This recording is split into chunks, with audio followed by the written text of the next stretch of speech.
Presença do Espírito, a liberdade. Irmãos, eu estou feliz de estar aqui mais uma vez, é motivo de grande alegria. Desde o ano passado que eu não via vocês.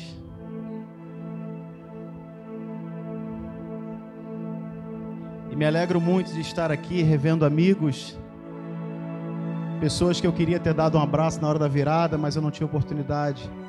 Desejo a você um feliz ano novo. Desejo a você um ano repleto da presença do Senhor. Que esse ano seja um ano de liberdade em Cristo Jesus. Mas como Paulo diz lá em Gálatas, não useis da liberdade para dar ocasião à carne. É para a liberdade que nós fomos livres. O grande problema é que para ter liberdade a gente precisa compreender o que é liberdade. A gente tem que entender que existem fatores preponderantes na nossa caminhada que vão determinar que nós somos livres. Não adianta eu bater no meu peito e dizer que eu sou livre se a minha conduta de vida continua demonstrando que eu sou escravo ainda. E eu quero falar para você nesta noite sobre 5 fatores de um novo tempo. Abra sua Bíblia no livro de Josué, capítulo 1.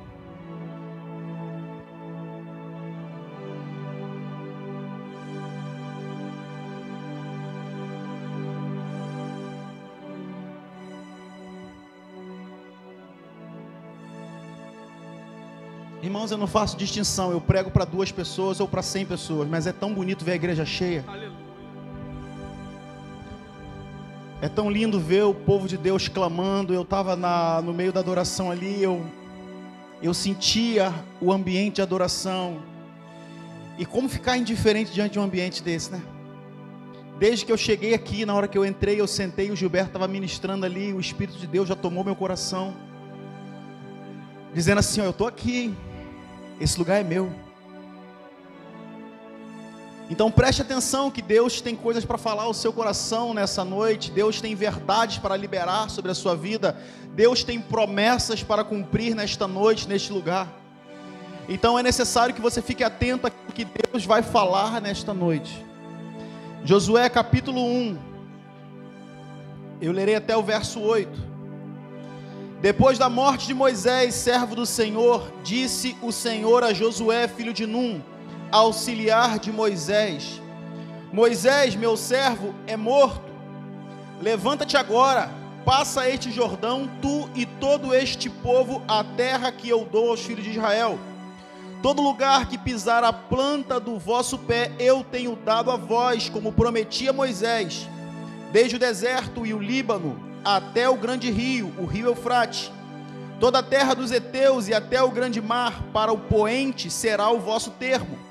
Ninguém te poderá resistir todos os dias da tua vida. Como fui com Moisés, assim serei contigo. Nunca te deixarei, jamais te desampararei. Esforça-te e tem bom ânimo, porque tu farás a este povo herdar a terra que jurei a seus pais que lhe daria. Tão somente esforça-te e sê muito corajoso. Cuida em fazer conforme toda a lei que meu servo Moisés te ordenou. Dela não te desvies nem para a direita nem para a esquerda, para que estejas bem-sucedido por onde quer que andares. Aleluia. Feche seus olhos, rapidinho. Pai querido e amado, Deus Todo-Poderoso, Senhor, a Tua presença é real neste lugar, Senhor. Senhor, podemos sentir o Teu fluir neste lugar, Senhor, e queremos, Senhor, sentir-te mais, Pai. Senhor, eu estou desejoso, Senhor, em sentir-te mais, Senhor. Eu quero mais de Ti, Senhor. Aleluia! Eu quero mais da tua presença, mais do teu fluir, Senhor, mais do teu espírito, Senhor, mais da tua liberdade, Senhor, mais do teu amor, Senhor. Derrama sobre nós a tua presença nesta noite, Senhor. Senhor, quebrando as cadeias, Senhor, curando enfermos, libertando os cativos, Senhor, tirando, Senhor, todo o rancor, todo o peso, toda a mágoa do peito, Senhor. Que os teus servos, Senhor, que passam por momentos de opressão, Senhor, sejam libertos nesta noite. Que seja uma noite de liberdade, que seja uma noite de quebra de correntes, de quebra de maldição, Senhor. Que seja uma noite de posicionamento diante de Ti, Senhor. Que o Teu povo nessa noite, Senhor, tome uma decisão, Senhor, em ser livre diante de Ti, Senhor. Assim eu te clamo em nome de Jesus. Amém. Não tem como falar desse texto se não falarmos primeiro de como o povo chegou até aqui.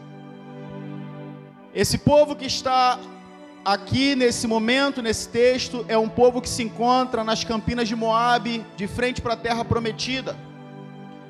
Era um povo que nasceu no deserto. Esse povo foi um povo que não saiu do Egito, foi um povo que nasceu durante a peregrinação de 40 anos no deserto. Porque lá no deserto, o povo que tinha saído do Egito tinha murmurado contra o Senhor e o Senhor não os permitiu entrar na terra prometida. Aquele mesmo povo que clamou ao Senhor quando estava em cativeiro, o povo que clamou a Deus quando estava sob o jugo de Faraó, quando estava sobre a opressão do Egito, aquele povo pedia a Deus que lhes desse liberdade, que tirasse o jugo dos seus ombros, mas este povo não soube o que fazer com a liberdade que Deus lhes deu. Deus lhes libertou do cativeiro do Egito, Deus os libertou da opressão de Faraó, mas aquele povo, durante a caminhada no deserto, aquele povo não teve um posicionamento de um povo livre. Era um povo murmurador, era um povo reclamão, era um povo idólatra, era um povo que não queria buscar a face do Senhor, era um povo que vivia encostado em Moisés, querendo somente que Moisés trouxesse para eles aquilo que Deus tinha a falar com eles. Esse povo foi um povo que desagradou tanto a Deus, e olha que Deus os tinha libertado. Quando Deus chama Moisés para libertar o povo, Deus fala para Moisés: Moisés, vai lá porque eu ouvi o clamor do meu povo e desci para libertá-lo. Mas durante a caminhada, esse povo que havia sido liberto por Deus, a sua postura, o seu posicionamento, a sua conduta, declarava que eles não eram um povo liberto. Eles tinham sido libertados do cativeiro, mas eles sentiam falta da opressão que eles tinham no Egito. Eles murmuravam pelas pequenas coisas, eles tinham saudade da terra da opressão. E Deus fez com que esse povo morresse todo no deserto. A geração que chega aqui em Josué capítulo 1 era uma geração de 40 anos para baixo, de somente pessoas que nasceram no deserto. Os únicos que tinham mais de 40 anos eram Josué e Calebe. Josué, durante esses 40 anos, ele foi auxiliar de Moisés, ele caminhou ao lado de Moisés, ele aprendeu tudo que tinha que aprender com Moisés, ele andava com Moisés o tempo todo. Moisés era o seu melhor amigo, o seu mentor, o seu tutor. Moisés era como um pai para Josué, havia lhe ensinado tudo a respeito do que ele precisava saber.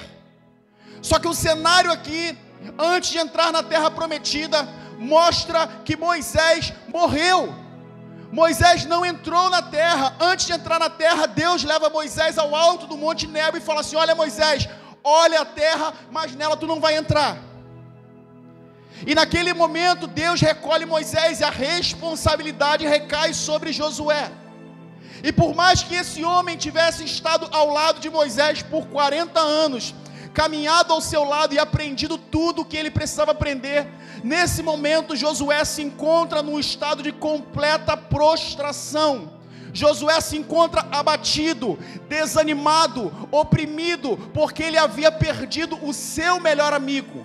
A dor tinha chegado ao coração de Josué, a catástrofe tinha caído sobre a sua cabeça, a tragédia tinha recaído sobre a sua casa. Ele não via mais a perspectiva adiante, ele não conseguia ver o quadro futuro, porque Josué em todo tempo ele dependia de Moisés. Por mais que ele estivesse ao seu lado aprendendo tudo com ele, ele tinha a certeza de que quem tinha intimidade com Deus era Moisés. Mas naquele momento Moisés morre. E Josué se encontra em estado de total abatimento.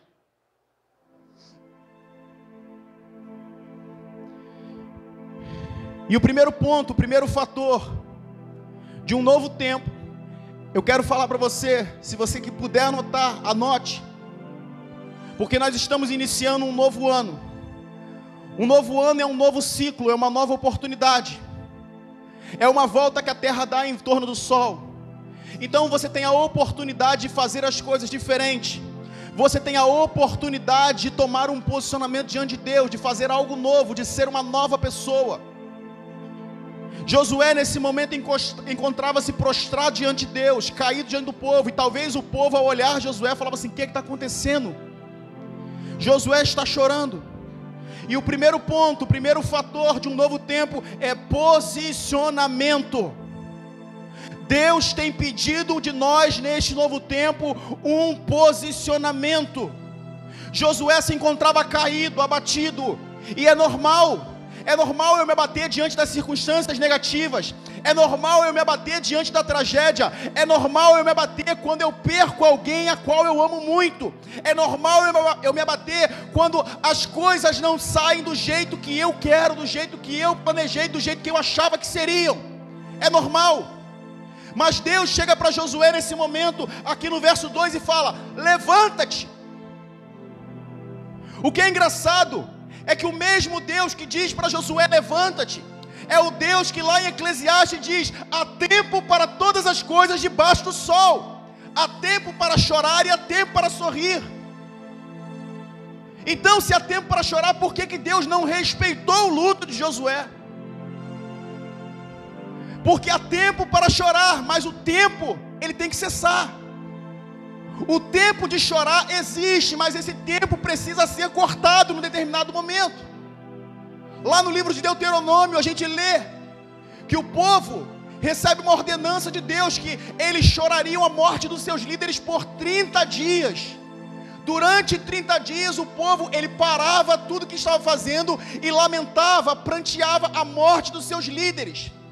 E o que eu entendo aqui é que já tinha passado o momento do pranto, já tinha passado o momento do choro, mas Josué continuava prostrado diante do chão, chorando e lamentando a morte de Moisés. Querido, o tempo de chorar esteve presente na sua vida, mas eu quero declarar: o tempo de chorar passou. Aleluia! Este é um novo tempo. Este é um novo momento, um momento em que Deus separou você e está falando ao seu coração: levanta-te, tome uma posição diante de mim. Você não pode continuar mais um ano prostrado diante dos seus problemas, diante das circunstâncias negativas. Você não pode viver aprisionado às coisas que passaram.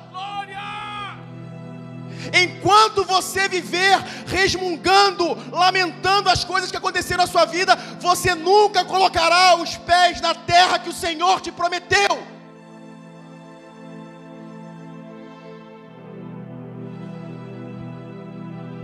Deus quer falar coisas grandiosas com você. Deus quer te usar poderosamente, mas Ele precisa que você se posicione. Você quer um exemplo? Vá lá em Ezequiel capítulo 2. Ezequiel, levanta-te, põe de pé, porque eu falarei contigo. Então, olha só, cara, Deus não gosta de falar com crente acomodado. Deus não gosta de preguiçoso. Ele tanto não gosta de preguiçoso que lá em Provérbios, Salomão escreveu: vai ter com a formiga o preguiçoso, aquele que fica deitado no sofá morre de fome. Deus não se agrada com a sua preguiça, com o seu marasmo, com a sua quietude. Deus quer que você se movimente, que você levante, que você tome uma atitude.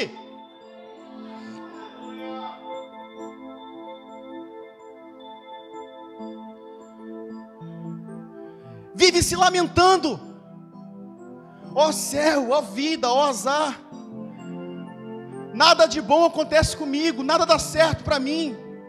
Como nada dá certo para você? Você acabou de cantar aqui que o sangue foi derramado para salvar a sua vida. O Deus Todo-Poderoso olhou para você e entregou o seu Filho na cruz para salvar a sua vida. E o que você tem feito com isso? Meu Deus! Qual o seu posicionamento diante disso? Como você pode viver do mesmo jeito, sabendo, pensando, raciocinando todo dia, que Cristo morreu numa cruz para salvar você, miserável pecador? Eu não sei você, irmãos, mas quando o Elton começou aqui, nada além do sangue, quando eu penso no sangue de Jesus, aí quer me derrubar, é isso. Quer fazer eu chorar, é isso. Quando eu começo a cantar do sangue que foi derramado, eu começo a lembrar do meu Senhor. Eu começo a pensar na dor, no sofrimento que Ele passou para que eu fosse livre hoje, e o que eu tenho feito com a liberdade que Ele me deu.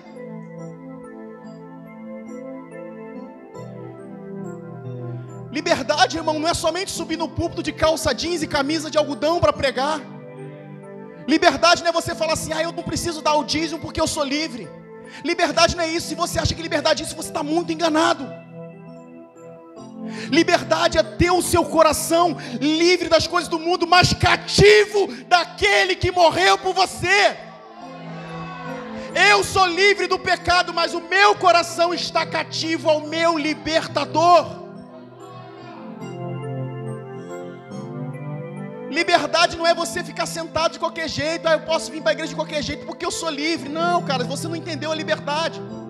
Você continua sendo aquele povo que morreu no deserto, clamou por liberdade, mas não sabe o que fazer com ela. E se você não sabe o que fazer com a liberdade, você continua sendo escravo. Deus falou para Ezequiel: levanta, Ezequiel, levanta-te, põe de pé que eu quero falar contigo. Quer outro exemplo? Elias se esconde dentro de uma caverna, deprimido, assolado pelo medo. E Deus fala assim: Elias, sai para fora, sai que eu vou passar aqui e você me vê. Deus quer se apresentar a você, mas você precisa sair da caverna que você está. Deus quer mostrar coisas grandiosas para você porque Ele te ama, mas você precisa sair desse estado que você se encontra. Aleluia. Quer outro exemplo? Moisés estava no monte lá guiando as ovelhinhas dele. De repente ele olhou e falou assim: caramba, tem uma plantinha ali que pega fogo e não se queima. Eu vou lá ver o que está acontecendo. Quando ele chega, Deus fala assim: peraí, parado aí, garotão, o que está acontecendo? Tira a sandália do pé, porque o lugar que tu está é terra santa. Não é de qualquer jeito, Moisés. Você não entra na minha presença de qualquer jeito, não é de qualquer modo. Você precisa ter reverência. Posicionamento é reverência diante daquele que me chamou para uma missão.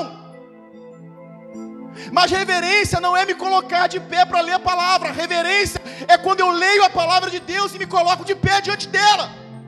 É como Isaías, quando Deus fala para ele: a quem enviarei, quem há de ir por nós? Isaías fala assim: eu estou aqui, me envia. Isso é posicionamento.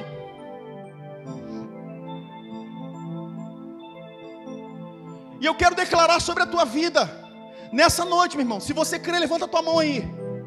Esse é um tempo de posicionamento. Aleluia. Se você se colocar diante de Deus, se posicionar e falar: Senhor, eu estou aqui, Ele fará coisas grandiosas na sua vida. Ele fará coisas sobrenaturais na sua vida. Eu creio nisso, irmãos. Eu creio, eu tenho falado isso constantemente, porque eu acredito nisso. Deus tem compromisso com a sua palavra, e as coisas que Ele prometeu na sua palavra, Ele irá cumprir. Mas precisa ter atitude. O segundo ponto é a autoridade.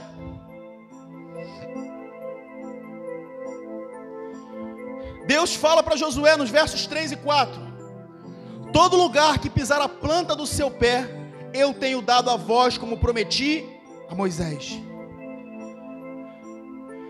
Esse é um tempo de autoridade. Deus está derramando uma unção de autoridade sobre a sua vida. Você não será mais um tímido. Os tímidos não têm espaço no reino de Deus. Você não será mais um tímido.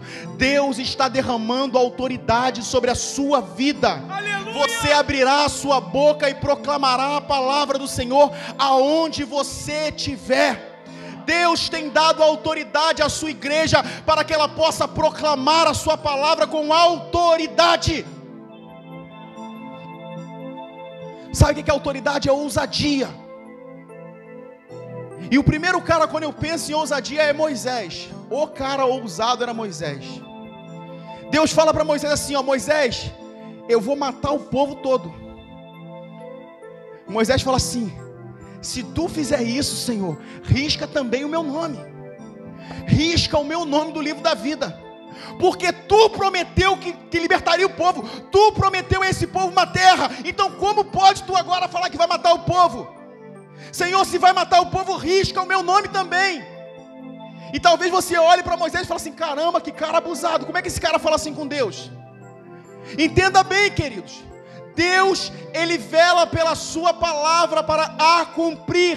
Deus havia feito uma promessa a Moisés: Moisés, eu desci para libertar o meu povo e lhe darei uma terra que mana leite e mel. Mas Deus, nesse momento, Ele se ira com o povo, e Moisés fala assim, ó: não, Senhor, o Senhor prometeu. O Senhor prometeu.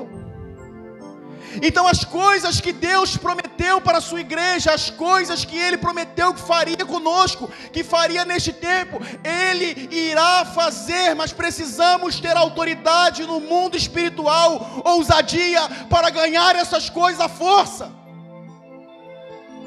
Aquilo que Deus prometeu para nós na sua palavra, Ele está disposto a cumprir, mas Ele pede, Ele anseia que você se posicione com autoridade diante dEle e fala: Senhor, cumpre aquilo que Tu prometeste nestes dias.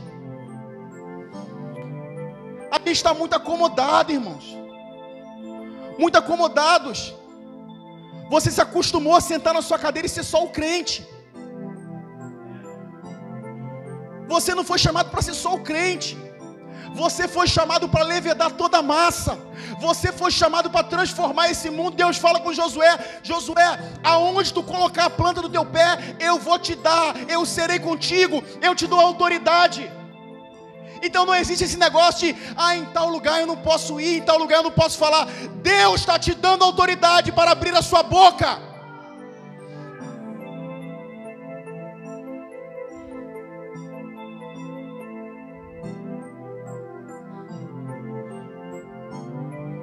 Lá no livro de Marcos, capítulo 16, versos 17 e 18, Jesus, ele tem um papo reto com os discípulos, uma conversa franca, e ele fala com eles assim, ó: em meu nome, vocês expulsarão demônios, falarão novas línguas, pegarão em serpentes, quando beberem alguma coisa mortífera, ela não lhes fará mal algum, imporão as mãos sobre os enfermos e os curarão. Você não tomou posse disso não, irmão? Eu tomo posse disso. Porque como ele falou para os discípulos lá, eu sou discípulo dele também. Então essa autoridade que ele deu sobre os discípulos, ele está derramando sobre a sua vida nessa noite. Ele está derramando sobre a sua casa, sobre a sua família. Você não será mais somente um crente Zé Mané. Você será um crente cheio da unção de Deus, com autoridade para cumprir as promessas de Deus nesse tempo. Irmão, para de ligar para o pastor: pastor, ora pela minha filha, ora pelo meu filho porque ele está doente. Não, cara, a autoridade foi dada sobre você. Deus não disse que daria autoridade para pastores, Ele daria autoridade para os filhos. Então toma posse disso. Você não precisa mais ficar pedindo que alguém ore pela sua família ou pelo seu vizinho. Você tem autoridade. Você precisa ser o homem de Deus, a mulher de Deus aonde você está.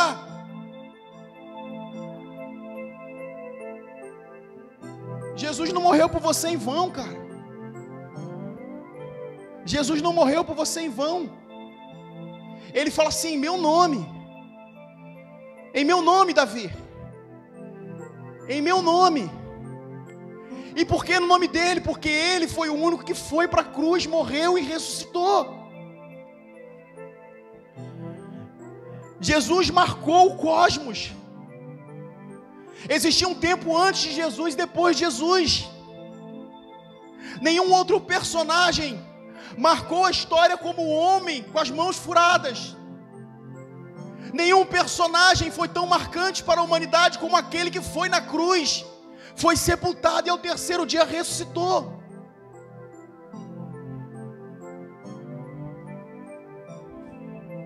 Ele morreu para que você tivesse autoridade.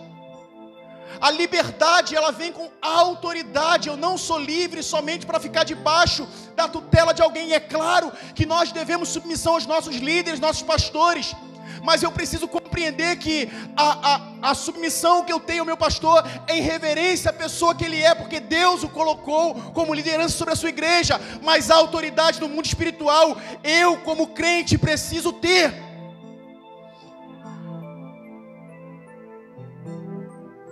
Então, se seu filho não está bem de saúde, estende as tuas mãos e fala assim, em nome de Jesus, porque toda autoridade foi dada nesse nome. Aleluia! Se o seu casamento está mal, clame em nome de Jesus, o meu casamento será sarado por Deus, porque eu creio na autoridade do nome de Jesus.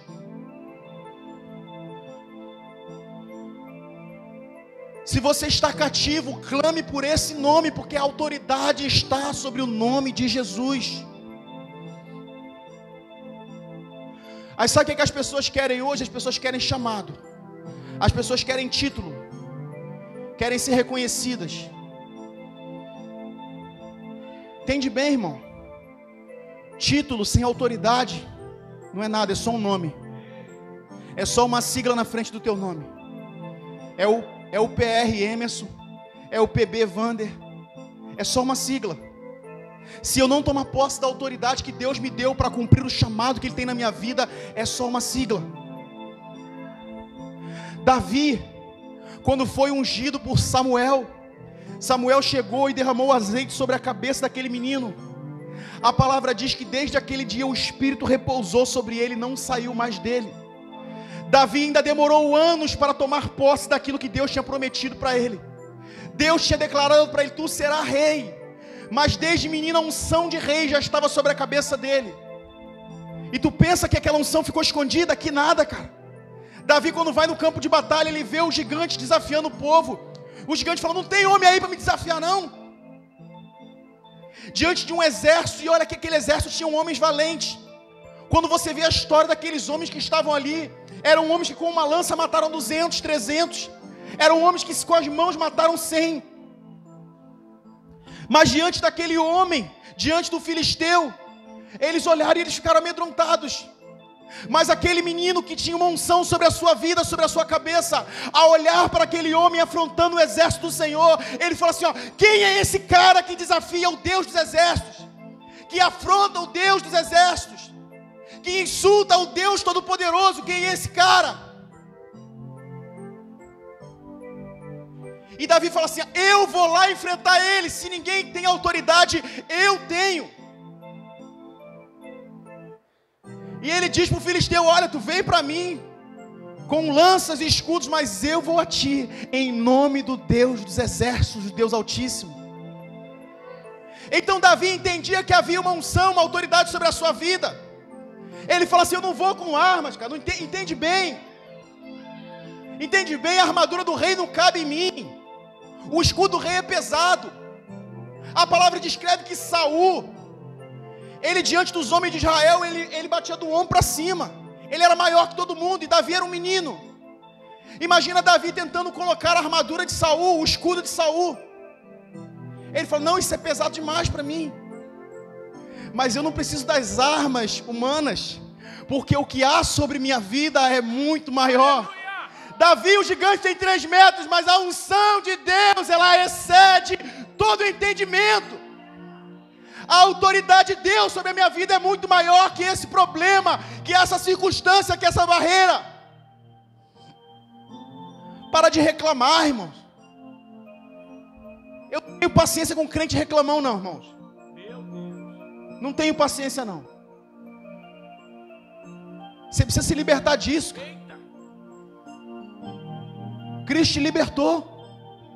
Para de viver sob um jugo de escravidão. Tome autoridade. Tenha autoridade. Tenha ousadia. Foi cantado aqui sobre entrar nas regiões, o véu se rasgou, entrar em lugares. Você precisa ter autoridade para isso também, ousadia. O autor de Hebreus fala: tendo ousadia para entrar no Santo dos Santos pelo novo e vivo caminho que é o sangue de Jesus.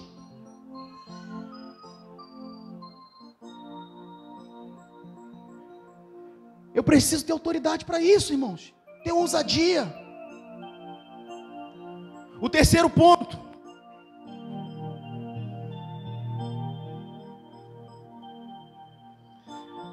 é a presença. O terceiro fator de um novo tempo é a presença de Deus. No verso 5, Deus fala para Josué: como fui com Moisés, assim serei contigo, nunca te deixarei, jamais te desampararei. O terceiro fator para um novo tempo é a busca incessante pela presença de Deus. Talvez a lamentação, o choro, a angústia de Josué nesse momento era por perceber que quem tinha intimidade com Deus era Moisés. Quem tinha o papo de frente com Deus era Moisés.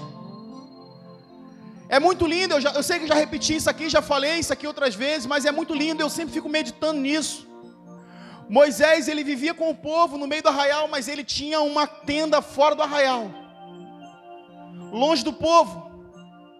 Então, quando Deus transmitia alguma coisa para Moisés, ele chegava no meio do povo e falava com o povo face a face.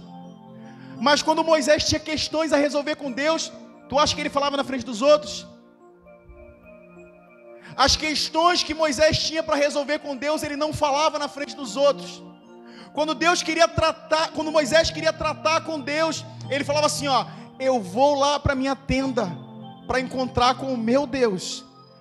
E eu acho linda essa cena, e eu fico vislumbrando essa cena. Moisés sentado no meio do povo, fala assim: eu preciso falar com Deus. E ele se levanta, e no momento em que ele se levanta, eu penso de Deus sentado no trono, e ele olha assim: Moisés se levantou, eu vou descer até ele. Quando Moisés chegava na tenda, a nuvem descia e inundava toda a tenda. E eu fico pensando que o tanto que Moisés ansiava pela presença de Deus, mas também o tanto em que Deus ansiava pela presença de Moisés. Deus está à procura dos verdadeiros adoradores, aqueles que o adoram em espírito e em verdade.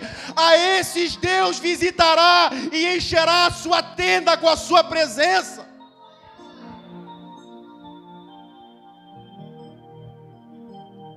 O temor de Josué naquele momento, ele falou: Senhor, eu não tenho contigo o que Moisés tem. Eu não tenho o relacionamento contigo que Moisés tem. Mas entende bem, querido, o relacionamento de Deus é igual para com todos. Deus não tem filhos preferidos. Eu e Davi estávamos falando sobre isso outro dia. Deus não tem filhos preferidos, mas Ele tem filhos dedicados. Wander, por que Deus fala com o pastor Emerson dessa forma e não fala comigo? Porque o pastor Emerson é um filho muito dedicado. Por que Deus te dá palavras dessa forma e não dá para mim? Porque eu quero ansiosamente a presença dEle. Aleluia. O que define o relacionamento com Deus é a sua dedicação em buscar a Deus. Deus não vai se relacionar com pessoas que não estão nem aí para Ele.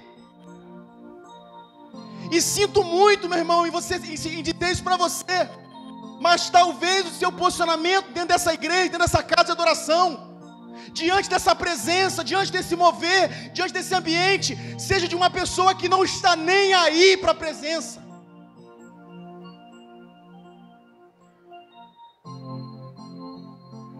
Está nem aí.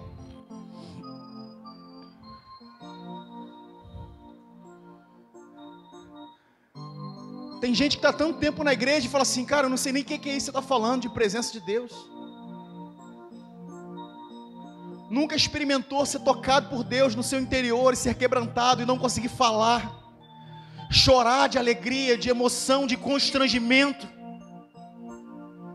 porque você sente a presença de um Deus santo, justo, eterno, todo-poderoso, e você se vê incapaz de falar palavra alguma diante desse Deus. Não há palavras que eu possa expressar para declarar a grandeza dele diante de mim, que sou um ser pecador.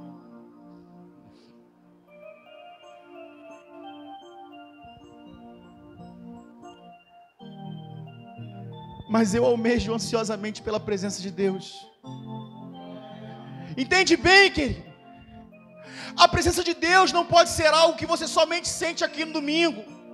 É muito bom eu entrar nesse ambiente e falar assim, caramba, que coisa.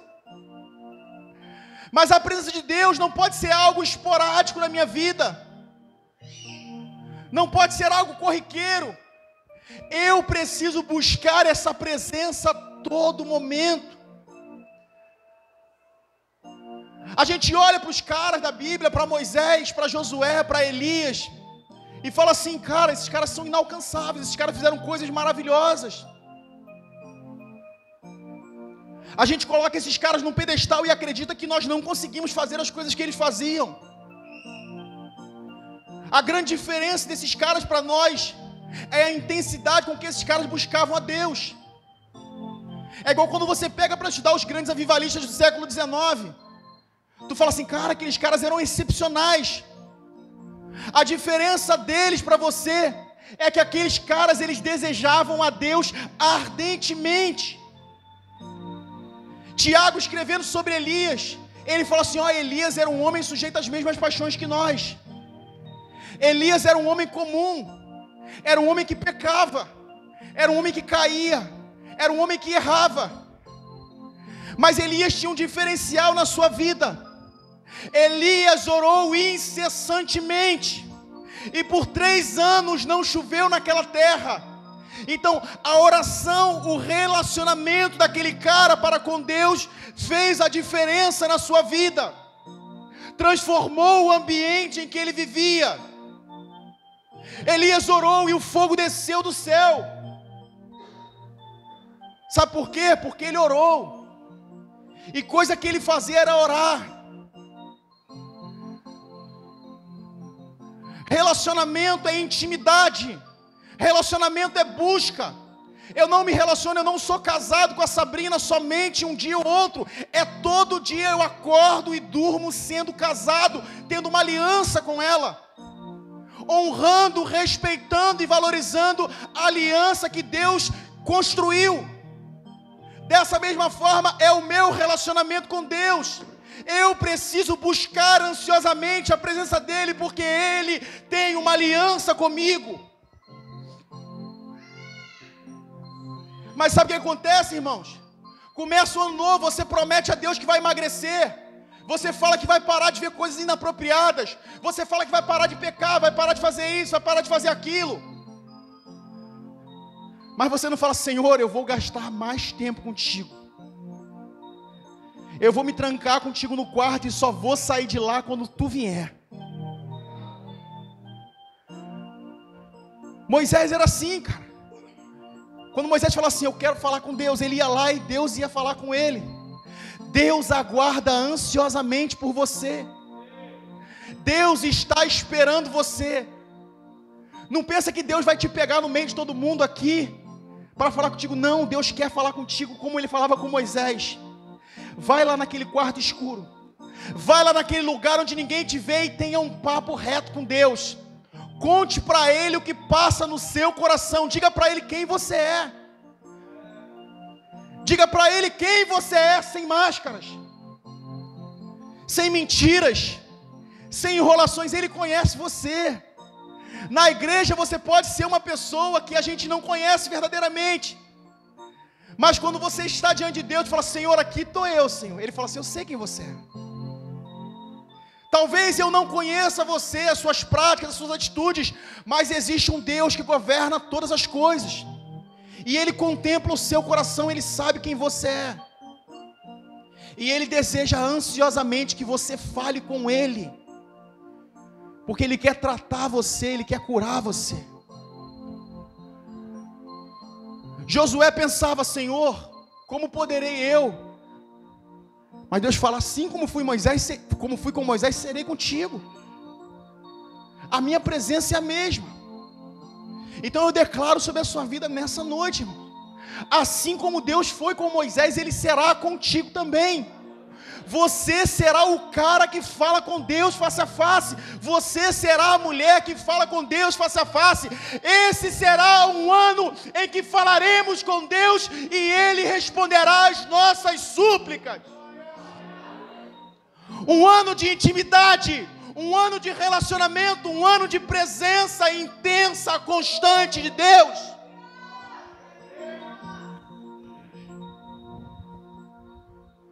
Não tem limite para a presença de Deus, irmãos. Quanto mais eu sinto Ele, eu falo assim, eu quero mais, Senhor. Revela-te mais, amostra mais, vem mais, derrama mais, me alimenta mais. Porque quanto mais eu conheço o Deus que eu sirvo, mais prazer eu tenho de estar na presença dEle.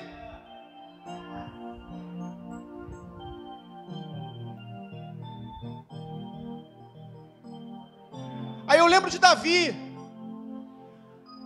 Quando Davi ele peca, e ele é convencido do pecado dele, ele para diante de Deus e ele começa a clamar, e ele fala, Senhor, pode tirar tudo, tira o trono, tira a coroa, tira a família, tira tudo, Senhor, mas não me tira aquilo que tu me deu lá quando eu era um menino, aquela unção que eu recebi naquele dia, Senhor. Não retira ela de mim, Senhor, porque sem ela eu não sou nada.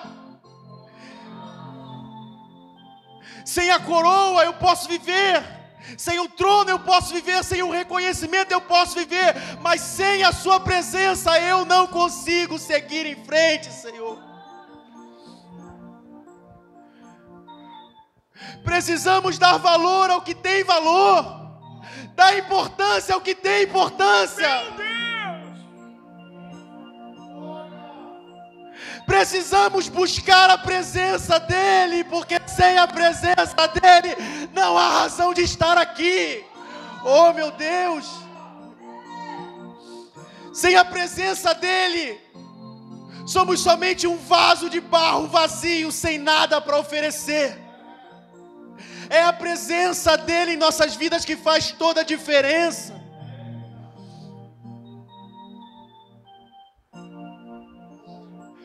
E Ele está doidinho para encher você.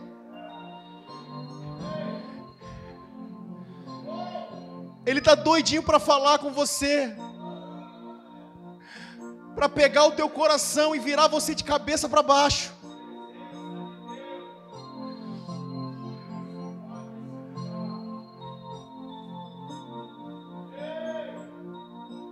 Eu estava conversando com meu pai outro dia, e você pode não concordar comigo, mas eu estava falando com ele, pai, sabe por que Jesus no jardim ele chorou e sofreu de uma tal forma que o seu suor saíam gotas de sangue? Eu falo que eu creio que aquele momento em que ele estava vivendo, ele precisava passar sozinho. Ele precisava passar sozinho. Mas durante toda a sua vida, Deus foi com ele. Ele falava com o pai, ele tinha intimidade, ele falava, Abba, paizinho. Mas naquele momento, quando chegou a derradeira hora, Deus falou para ele assim, filho, agora eu vou precisar te deixar ir sozinho, você precisa ir sozinho. Eu vou me afastar um pouco de você, porque você precisa passar por isso. E quando Jesus ele clama a Deus, ele fala assim, Senhor, se possível, tira de mim esse cálice. Irmão, você pode não concordar comigo, mas eu creio que não era a cruz que Jesus tinha medo. Era de não ter a presença. O cálice que Jesus fala era a presença. Senhor, eu não posso viver sem a tua presença. Eu não posso ir sem a tua presença. Se tu não for comigo, eu não vou ter como fazer, Senhor. Pai, não tira, Senhor, deixa, passa de mim esse cálice, Senhor, porque eu não posso andar sem a sua presença. Por isso que quando ele chega na cruz, ele diz assim, ó, Pai, por que tu me desamparou, Pai? Porque a coisa que Jesus mais tinha prazer em sua vida era a presença do Pai. E no momento em que ele não sentiu a presença do Pai, ele foi tomado por uma angústia enorme, que fez com que ele suasse lágrimas, suasse gotas de sangue. E você tem vivido uma vida sem a presença, e você não sente nada. Nem te incomoda que o Senhor não soprou no teu ouvido durante a manhã. Não te incomoda de que quando você comete um pecado, Ele fala assim: ei cara, você está errado. Não te incomoda. A angústia de Jesus foi saber que Ele tinha que passar aquilo sem a presença do Pai. E você acorda e dorme e nem procura a presença dEle de forma alguma. Que liberdade é essa, irmão? Que liberdade é essa que Ele te deu, que você não adora? Você fala assim: eu sou livre para adorar, mas não adora. Meu Deus. Eu sou livre para buscar a Deus, mas não busca, não ora, não quer, não lê a sua palavra. Que liberdade é essa? Que liberdade é essa?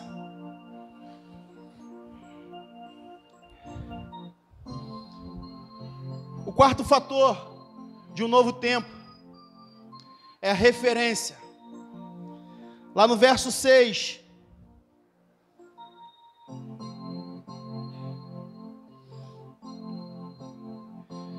Deus fala para Josué: esforça-te, tem bom ânimo, porque tu farás a este povo herdar a terra que jurei aos seus pais lhes daria.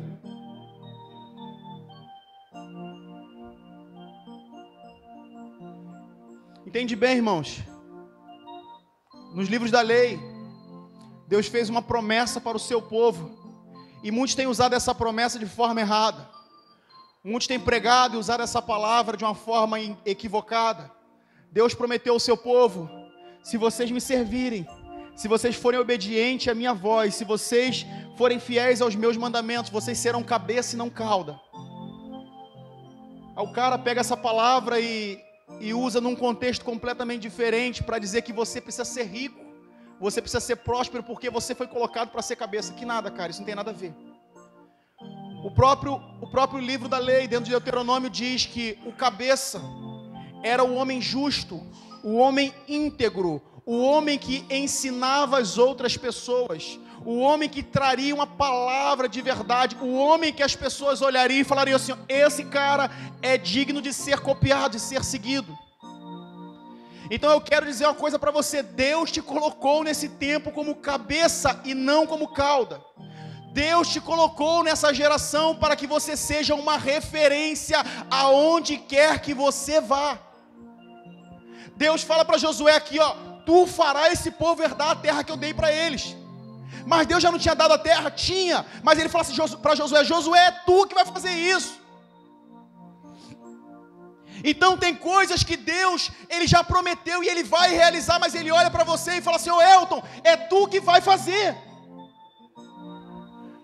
Você só precisa confiar quem é o Deus que te chamou, quem é o Deus que te capacitou, e ser uma referência para essa geração. O que eu mais vejo hoje em dia são crentes modinha. Crentes que pegam um líder na internet e falam assim: cara, esse cara aí tem uma palavra boa, eu vou seguir esse cara. E estão seguindo um monte de Zé Mané na internet, pessoas que não têm nada para acrescentar na sua vida. Pessoas têm rompido com as suas igrejas, rompido com seus ministérios, porque eu recebi uma palavra. Eu vi um líder na internet que ele abriu os meus olhos. Abriu teus olhos não, irmão. Ele colocou sobre você novamente um jugo. Você não foi colocado nessa terra para ficar seguindo um ou outro. Paulo fala: e não andeis como meninos levados por qualquer vento de doutrina.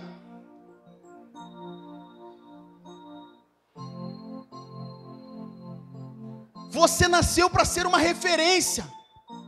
Você nasceu para que as pessoas olhem para você e falem assim: aquele cara ali é homem de Deus.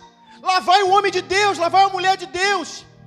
Os seus vizinhos têm que olhar para você e falar assim: ei cara, chamar você na rua, você fala: o que foi? Pô, tem como você orar por mim? porque eles reconhecem você como homem e mulher de Deus. Para de ficar imitando quem não presta. O nosso modo, a nossa referência é Jesus. E eu já falei isso aqui algumas vezes e eu vou falar de novo. É difícil você chegar para o cara e falar assim, olha para Jesus. Porque o ímpio vai falar assim, como eu posso olhar para Jesus quando eu não conheço Ele? Então eu quero proclamar uma coisa para você nessa noite. Se você ainda não conhece Jesus, olha para mim. Olha para aquele cara sentado ali, ó. Porque eu tenho buscado ser uma referência em minha geração. Olha para a pastora Cíntia. Olha para as pessoas que estão na liderança, para as pessoas que estão à frente, para as pessoas que sobem nesse altar para ministrar, as pessoas que têm procurado viver uma vida de busca da presença de Deus. Eu peço a Deus toda manhã que me capacite a ser uma referência na minha geração, não para que o meu nome seja engrandecido, mas para que vidas se dobrem diante do nome do meu Deus. Eu preciso compreender a responsabilidade que tenho. As pessoas não verão Jesus somente por Jesus. Jesus veio e nos deu a sua palavra e nós precisamos ser uma referência nessa geração. Aleluia! Levanta! A tua casa será do Senhor, mas tu farás isso. A tua vizinhança será do Senhor, mas tu farás isso. Glória! O Brasil será do Senhor, mas a igreja do Senhor fará isso. Glória! Não através de palavras vazias, mas através da referência. Através daquilo que emanamos do nosso coração. Precisamos ser uma referência.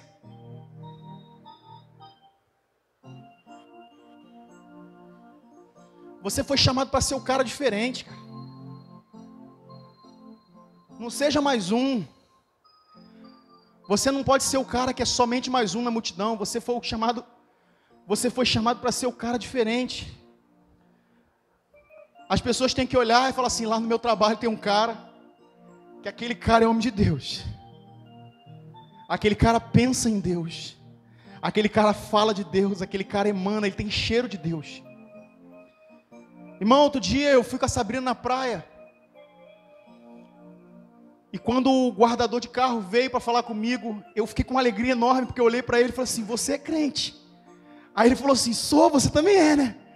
Aí eu falei, sou. Quase que eu falei, você tem cheiro de crente, cara. Ele falou assim, meu irmão, eu sou cristão há mais de 25 anos. Eu falei, glória a Deus. Eu fiquei feliz por olhar para uma pessoa e Deus falar no meu coração, é meu filho também, ó. É teu irmão. Irmão, é ruim quando os outros olham para você e tu fala assim, eu sou crente. O cara fala assim, não é crente não. Tu é crente? Tem certeza que tu é crente? Tenho, cara. Mostra sua carteirinha de membro. Na minha igreja não tem carteirinha de membro, então tu não é crente. Crente que precisa mostrar a carteirinha de membro para provar que é crente. Eu não preciso disso, irmão. Há uma unção sobre a minha cabeça. Há um Espírito que repousa sobre mim. A presença dele flui do meu interior. Glória! Eu preciso ser esse cara. Eu preciso ser assim. Irmão, quando eu vim para cá, eu vim para cá porque Deus falou comigo assim, vai para lá, porque você tem muita coisa para aprender com aquele cara. Eu falei isso para ele. Eu falei isso para o pastor Emerson. Eu era formado em teologia, mas Deus falou assim, não, você precisa andar com aquele cara. E hoje eu tenho o prazer de falar assim, cara, como eu aprendo contigo. Eu tenho orgulho de dizer, irmãos, aonde eu vou, que eu não conheço um homem que ore como meu pastor. Um homem que busca, isso não é para engrandecer ele não, porque eu sei que isso não balança ele não, irmão. Ele não tem orgulho nenhum quanto a isso. Ele nem fala isso.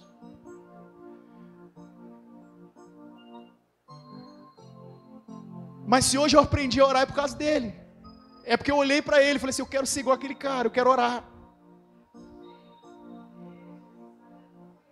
Você não precisa subir no púlpito para ser uma referência. Não precisa não, irmãos. Não sei se você já reparou, eu reparei, a filha do Rogério e da Kelly, já reparou nela, da Bia? A Bia chega na igreja, ela ajoelha naquela cadeirinha. Ah, meu irmão, você não reparou não? Uma criança que é referência em meio a um povo. Eu nunca nem ouvi a voz da Bia, eu não sei como é que é o tom da voz dela. Quando eu olho aquela menina, eu falo assim, aquela menina ora. Ela ajoelha na casa do... E meu irmão, você vê quem ora e quem fica fingindo. Ela ajoelha ali e você vê que tem verdade naquilo que ela está proclamando. Eu falo que Deus, que essa menina continue sendo uma referência dentro da sua casa. Ela não precisa pegar o microfone, ela não precisa subir no púlpito, ela só precisa ser uma referência. Naquilo que você faz, naquilo que Deus propôs no teu coração, seja uma referência. Eu não prego, eu não canto, eu não danço. O que você faz? Ah, Wander, eu só sei falar com as pessoas, eu sei sorrir. Então seja o cara o melhor em sorrir, em falar, em abraçar. Seja o melhor naquilo que você faz. Procure ser uma referência.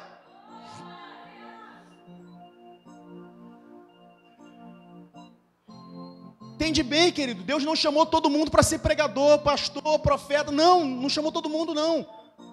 Mas você tem que entender que cada parte do corpo é importante. E seja qual parte do corpo você foi chamado para ser uma referência. Porque você é uma parte, mas o corpo é de Cristo. Wander, eu sou só uma parte, mas o corpo é de Cristo, irmão. Você é uma parte do corpo mais lindo que existe. O corpo de Cristo.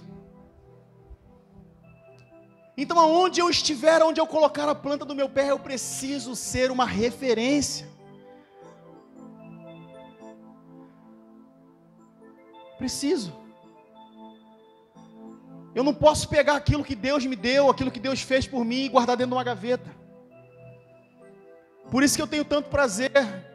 Às vezes, quando um dos meninos liga para mim e fala assim, Wander, tira uma dúvida. Claro, eu fui chamado para isso. Se eu não fizer, quem eu sou? Se eu não for uma referência, para que eu sirvo?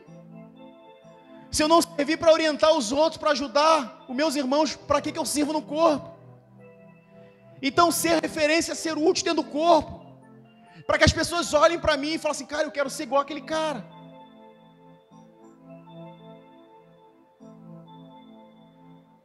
Cada um tem um chamado específico na sua vida, mas você precisa entender quem você é e ser uma referência naquilo que Deus te chamou para ser.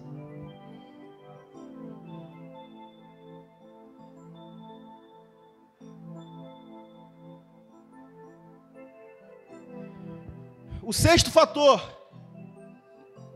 ou quinto fator, desculpa, quinto e último fator de um novo tempo, de um tempo de liberdade, é a constância, versos 7 e 8, então somente esforça-te e ser muito corajoso, cuida em fazer conforme toda a lei que meu servo Moisés te ordenou, dela não te desvies nem para a direita, nem para a esquerda, para que sejas bem sucedido por onde quer que andares.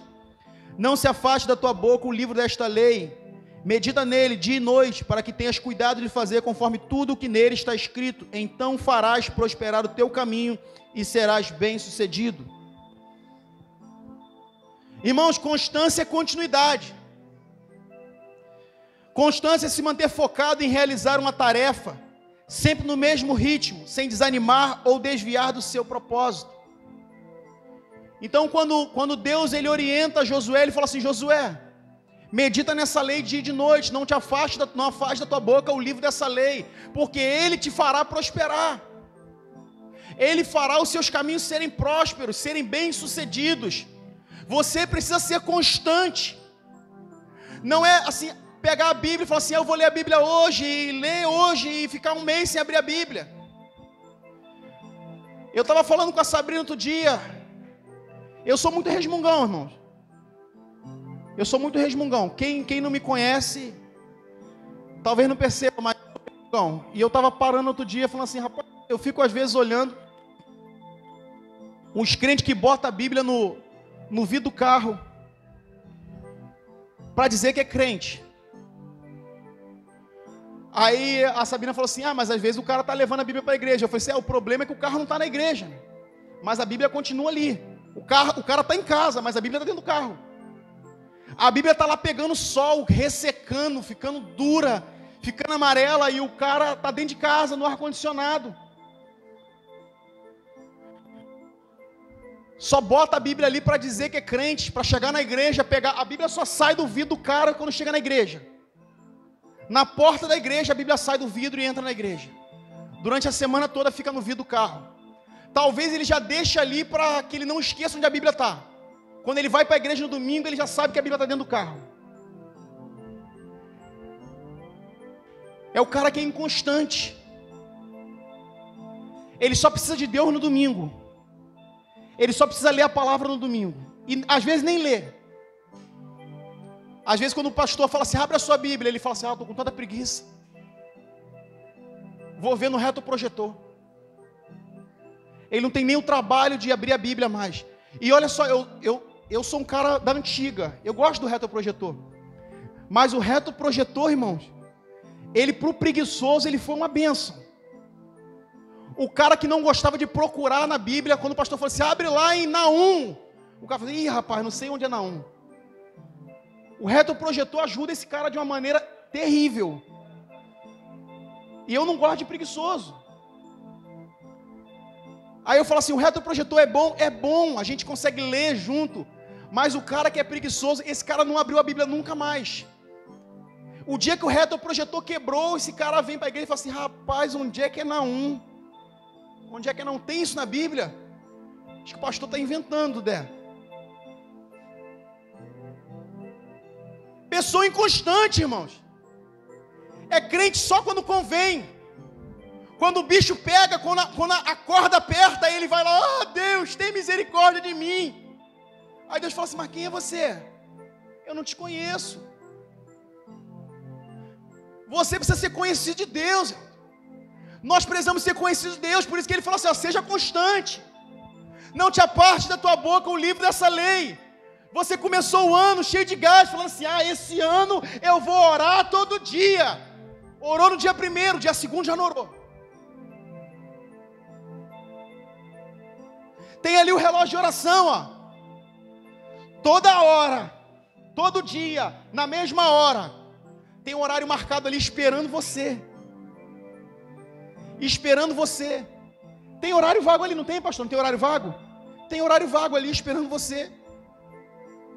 Faz um compromisso com Deus. Senhor, eu todo dia naquele horário, eu vou pegar aquele tempo e vou dar para Ti. Aquela hora é sua, aquele tempo é seu, aquele momento é seu. Mas começa com empolgação e daqui a pouco para, desanima, porque inconstante. Inconstante. Vive sempre distraído, olhando para os lados, procurando uma coisa nova.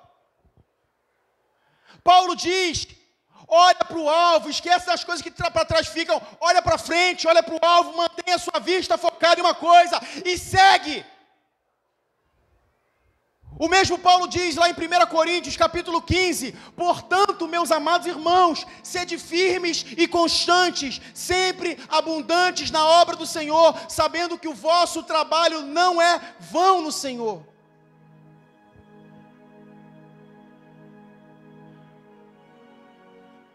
Quando Paulo fala isso, sabendo que o vosso trabalho não é vão no Senhor, eu imagino que uma igreja que estava se tornando inconstante, estava pensando, será que vale a pena? Tudo que nós estamos fazendo, será que vale a pena? Paulo fala assim, sede constante, porque não é vão. Não é à toa, Sueli. Os momentos que você gasta em oração, que você investe a Deus em oração, não são à toa. Existem pessoas que estão sendo libertas de cativeiros neste lugar, através do poder da oração. Nós precisamos buscar o Senhor incessantemente, ininterruptamente, adoração constante, busca constante. Em 2 Crônicas 7,14, Deus fala assim, ó: se o meu povo, que se chama pelo meu nome, se humilhar e orar e me buscar, se desviar dos seus maus caminhos, então eu descerei do céu, perdoarei os seus pecados, sararei a sua terra.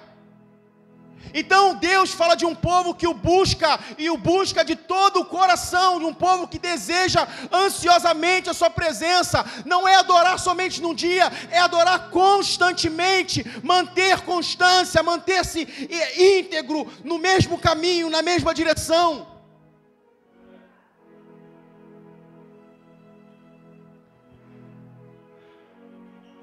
Pare de ser desanimado, cara. Vem para a igreja e num dia está bem, no outro dia está ruim. Eu estava conversando com a Sabrina na semana passada, quando nós viemos para o culto de oração. E eu trabalhei tanto naquele dia, trabalhei tanto. Eu falei com o pastor aqui, quando eu cheguei, eu falei assim: pastor, eu não consegui nem tomar banho. Eu só botei a roupa e vim. E eu estava muito cansado. E eu falei com a Sabrina assim: eu preciso ir. Aí ela falou: amor, você está muito cansado, nós estamos muito cansados. Eu falei assim: entende bem, Sabrina. Eu falei com ela, falei assim: Sabrina, se Deus está nos fazendo prosperar, se Deus está me dando trabalho, de maneira que eu estou ficando cansado por causa do trabalho, como posso abandonar eu as coisas de Deus por causa da bênção que Ele está me dando? Quando eu estou cansado, não venho. Eu estou negando o Deus que está me abençoando, porque eu estou cansado, porque Ele está me dando a oportunidade de crescer, de prosperar, de prosseguir.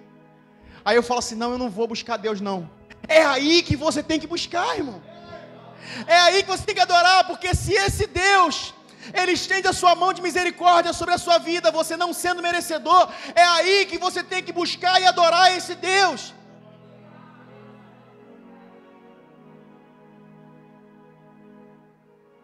Tem que ser constante, irmãos.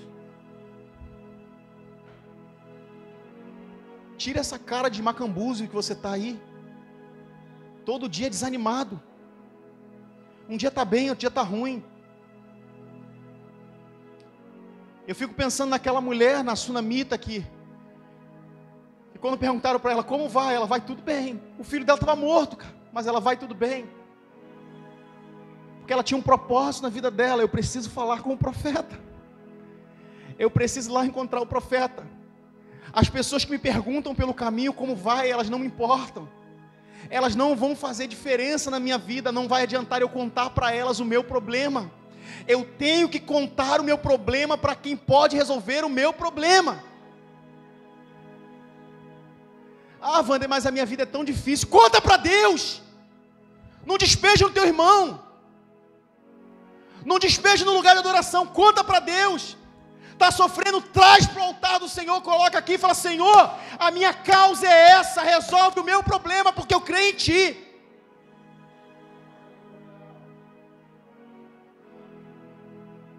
Irmãos, eu declaro que esse será um tempo novo. Deus está destravando pessoas nessa noite, eu creio nisso, irmãos. Aleluia!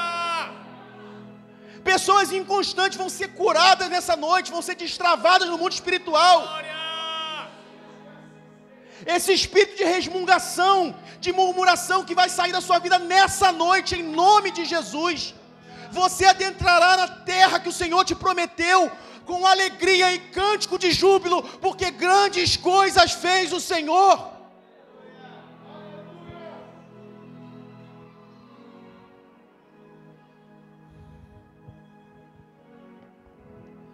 Deus é constante contigo, cara. A palavra do Senhor diz lá no Salmo 121, verso 4: certamente não dormitará, nem dormirá o guarda de Israel. Ele está te guardando o tempo todo. Dormitará é cochilar. Deus não dorme nem cochila. Ele continua constante, olhando para você. Então para de ser inconstante, cara. Para de ser inconstante com um Deus que está de braços abertos a te abençoar o tempo todo. Eu creio que Deus me deu essa palavra porque Ele quer tratar você.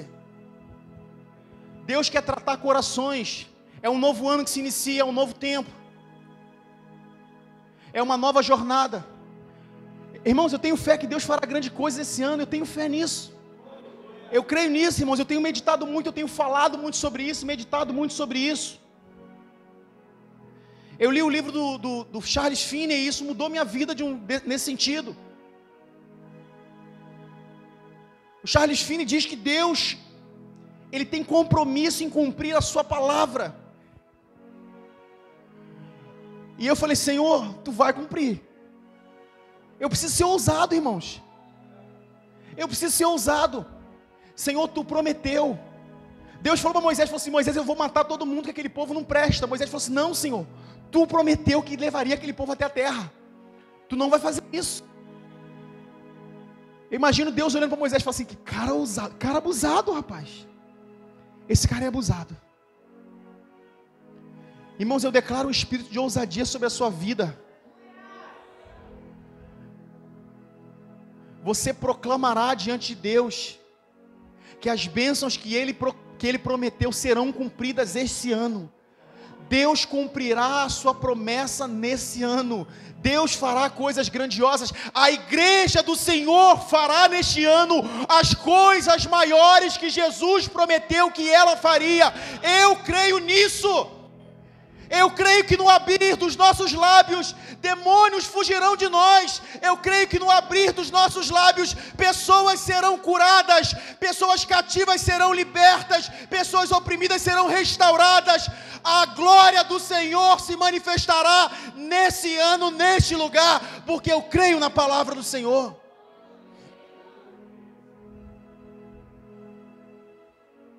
Fique de pé, irmãos.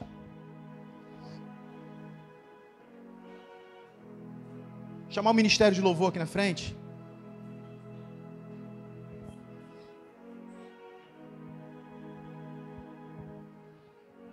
Você é livre, irmão.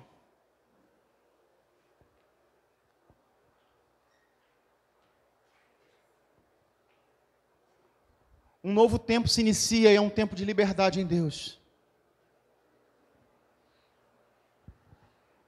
Um novo tempo se inicia e é um tempo em que Deus quer transformar a sua vida. Deus não morreu por você à toa. Deus não morreu por você, Jesus não morreu por você para que você continue sendo a mesma pessoa. Ele morreu para te dar salvação. Quando Ele morreu naquela cruz, Ele olhou para você e pensou em você. Ele desejou salvar você. Ele desejou resgatar a sua alma da perdição. Assim como Deus olhou para o povo no Egito que clamava por misericórdia e salvação, Ele está olhando para o seu coração nesse momento que clama ansiosamente, Jesus, me tira dessa situação em que eu estou vivendo, me liberta desse cativeiro ao qual eu me encontro, transforma a minha vida, eu não quero mais ser a mesma pessoa, eu não quero continuar mais sendo quem eu era, eu não quero mais continuar sendo a mesma coisa, vivendo a mesma vida, entrando o ano e saindo o ano e sendo do mesmo jeito. Deus não te chamou para ser uma pessoa qualquer. Ele tem coisas sobrenaturais a realizar na sua vida. Ele tem coisas extraordinárias para realizar nesse ano. E Ele quer que você entre num quarto com Ele, feche a sua porta e conte para Ele quem você é. Ele quer que você diga para Ele os seus problemas, as suas aflições.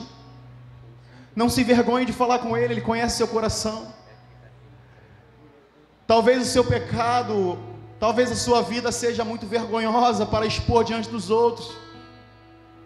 Mas você está diante de um Deus que não te julga.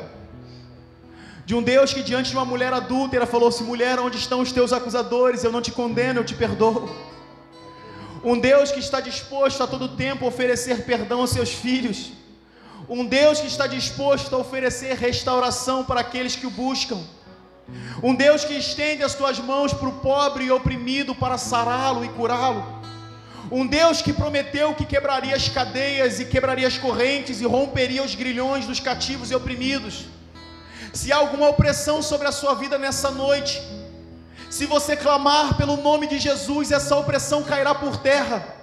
Se há algum aprisionamento sobre a sua vida, se há algum espírito que te atormenta, se há alguma enfermidade que te assola, se você clamar nessa noite pelo sangue de Jesus, Ele virá sobre ti e trará cura sobre a sua vida, sobre a sua casa, sobre a sua família. Se a sua família está sendo assolada, se a sua família está sendo devastada, se você clamar pelo sangue de Jesus nessa noite, Ele irá ao seu encontro e sarará as suas feridas. Ele entrará, Senhor, entrará com providência na sua causa e curará aquilo que você necessita que seja curado.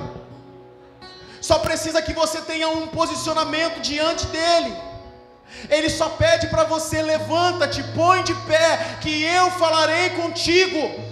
Se posiciona diante de mim, porque eu tenho para você coisas grandiosas neste novo ano. Eu quero fazer de você uma referência em meio a essa geração. As pessoas olharão para você e quererão ser igual a você, ansiarão pelo Deus a qual você serve, porque a unção de Deus será derramada sobre a sua vida. Chega de ser escravo, irmãos. Chega de ser escravo do pecado. Chega de ser escravo da murmuração, da dor. Talvez você tenha sofrido coisas terríveis esse ano. Talvez a sua dor seja algo incompreensível.